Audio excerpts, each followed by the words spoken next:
Government of India declared that there shall be ceasefire. Where is the ceasefire? You see, wait a minute, Mr. Maitreyan. Maitreyan, what your Jayalalitha told, no, ceasefire shall not be declared. If it is declared, it will be misused by LTTE. And therefore, please don't declare ceasefire. Now you are coming and telling that you are for ceasefire and you are for negotiated settlement. I know.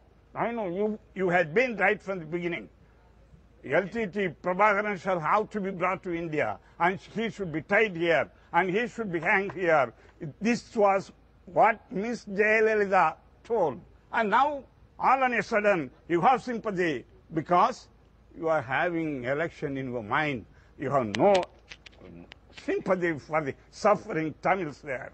Okay, Subramanian Swami. Since 95% of the innocent Tamils are now free from the clutches of the LTTE, and the remaining also probably would be freed very soon. The real question would be the genesis of the struggle arose out of the fact that the Sri Lankans have a unitary constitution, and the Tamils in that were suffocated because 75% of the Sinhalese got 100% of the power. So we have therefore... No, we understand the genesis of the problem, but today, would you be among those who say there should be a ceasefire to allow the LTTE to escape yet again? Swami should have to, I beg his pardon, I should have to intervene. Say, Tamils in Sri Lanka never started Tamilism question.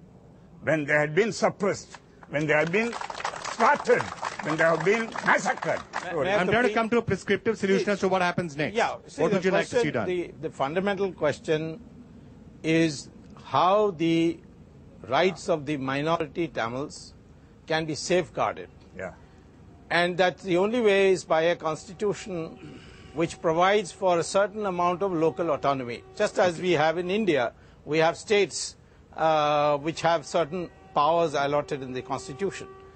That is how the struggle began before it was hijacked to a militant struggle. So I think that's the, as far as your question is concerned, there will be a ceasefire in a few days' time anyway, because there won't be any Prabhakaran left. So therefore ceasefire is going to be a automatic outcome of we are that. seeing the reports, it could be happening, we're not quite sure what exactly is happening inside there. Reports are very tough to come by. But the final end game, in all probability, is playing itself out even as we speak. A call for ceasefire is de facto a call to support the LTTE. Okay, is it? There can be a call, please let me go. There can be a call for ensuring that the Tamils get their due rights in a new Sri Lanka. Joe Ramaswamy, let me get you in. What is your sense of what should be done and what India perhaps and the Indian government can do in whatever is happening in the northeast part of Sri Lanka right now? Congress is doing quite well on the Sri Lankan front. Though they are making noises now and then, saying that the civilians should not be attacked, that there must be a ceasefire and all that they are saying. But in effect, they are not putting pressure on Sri Lanka to stop their action against the LTTE. What is happening in Sri Lanka is not an action against the civilians there, not against the Tamils. It is, the aim of the action is to contain the LTTE, to decimate it. Joe Ramaswamy, I just want to ask you, you've heard what the political parties are saying out here. Is this all really just with the election in mind? Tamil Nadu leader of the CPI, Mr. Pandian, started all this by expressing concern about what is happening in Sri Lanka. Then every other party had to match it, because the CPI is not known to raise such issues, and since suddenly they did it, everyone thought, we being Tamil parties, we must do it. And so everyone joined the tamasha. It became a huge big cry all over. But the people are not really involved in it. The advocates got involved, so a few colleges were mobilized to agitate. But the people were really not involved. The Sri Lankan issue has never been a pole issue here, in spite of various crisis points which the Tigers and the Tamils there faced. In fact, once MGR dared Karunanidhi to make it a poll issue in a by-election. Karunanidhi didn't take the bait, because everyone knows that the people are not going to vote on it. If the people had been so much concerned about the Tigers, their fate, Prabhakaran and all that, Vaiko, who has been most consistent in his folly of supporting the Tigers, he would have been a great leader by now in Tamil Nadu. His vote is constantly eroding. You're saying that you would like the government at the center to take action against leaders like Vaiko and like Ramdas, and you think are supporting the LTTE? Yes, definitely. Even here, you see, there is the Prevention of Unlawful Activities Act. It makes it an offence to support a party which has been, an organization which has been banned in India. These people have been consistently doing it. How would you all respond to that? That leaders who are supporting the LTTE, the government should take action against? Definitely, that's the law of the land. They must be... okay, so are you referring to that, Mr. Maitrian? Do you think you're supporting the LTTE? The first person against whom such an action should be taken is the Chief Minister of Tamil Nadu. What he has uttered in the last couple of days to your own TV.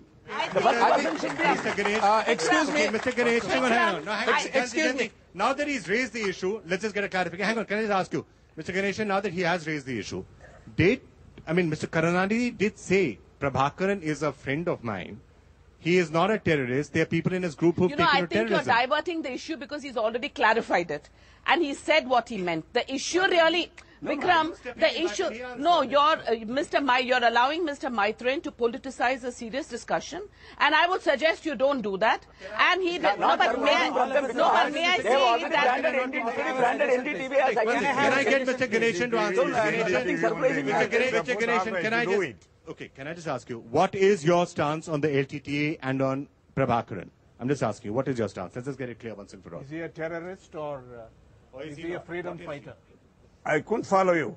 I'm asking you, what is your position on Prabhakaran and on the LTTE? LTTE. Say, LTTE is one of the fighting groups waging war against, no doubt. It's one of the, fighting groups in Sri Lanka or in Jaffna. Tamil Nadu, if I am to put it in that way. No doubt that has been banned. With all that, how did it grow? From where it started? That you should have to take into account. As things stand, our stand is... Hang on. I'm asking both of you a direct question.